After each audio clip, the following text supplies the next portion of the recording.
Was Poseidon of Greek mythology an ancient alien god?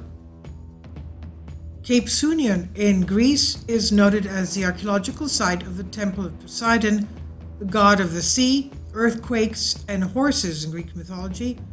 Titan's second son, King Saturn, Poseidon, was worshipped throughout Greece almost as much as his younger brother Zeus.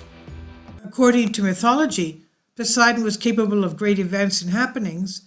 When he was in a good mood, he favored the sailors by providing them with calm waters for their voyages and a favorable wind for their sails. He was able to invoke destructive storms as well, and lightning and thunder, but also to sink the ships of his enemies in an instant. He rides a spectacular water chariot, quote unquote, led by dolphins, while he owns a trident that he uses as a weapon. Among the mythical creatures associated with Poseidon is the Talcines, an advanced breed of fish children.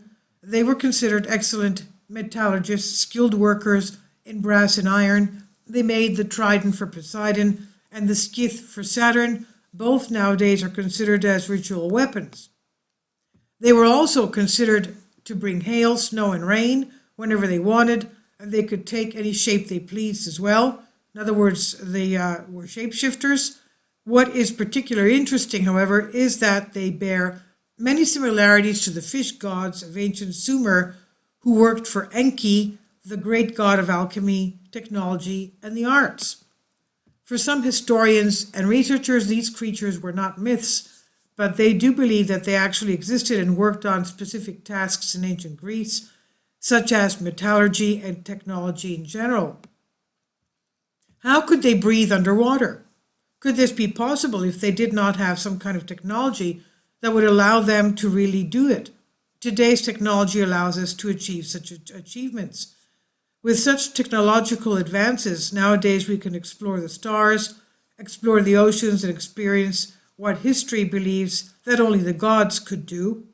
But is it possible that these stories of technology were just myths? Or is it possible to discover parts of some coded technology for us which pre-existed ours thousands of years ago? In our modern world, advances in medicine have developed steroids that can help build muscle like Hercules. Titanium compounds can replace and or improve ours. Prosthetic gills are developed so that human beings can breathe underwater without the use of air tanks. They're known as oxygen bottles. Government contractors such as Raytheon, Sarkos, and Lockheed Martin developing exoskeleton machines for the U.S. Army, and when worn, they allow soldiers to walk, run, and even lift hundreds of pounds with almost no effort, just like the descriptions of heroes in the past who possessed incredible strength and amazing superhuman abilities.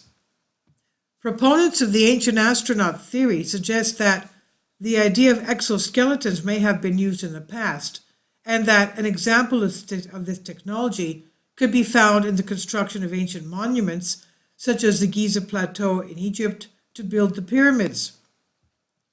They themselves state then that technology makes us gods in the eyes of the ignorant, and that if we traveled to a planet somewhere in the universe that had primitive life, quote unquote, these creatures would consider us as gods. The lasers we would have could easily be described as lightning. Our spaceships would probably become giant metal birds that fired and made the earth tremble. This is very likely to have happened, in fact, to our ancestors, so the aliens, quote unquote, with the amazing technology could have mistakenly called them gods. Unfortunately, we lack a lot of data, codes, and decryption keys that could shed light on the knowledge technology of that time so that we can explain the facts and representations more clearly. I've translated this for you from a Greek article. Please leave your comments and thank you for your support. Kindly support my Patreon account. The daily posts are 5 videos daily, and they are totally different from what I have on my YouTube channel. Thank you so much for your support and that you find all my content so interesting. You'll find the Patreon account details in the description box below.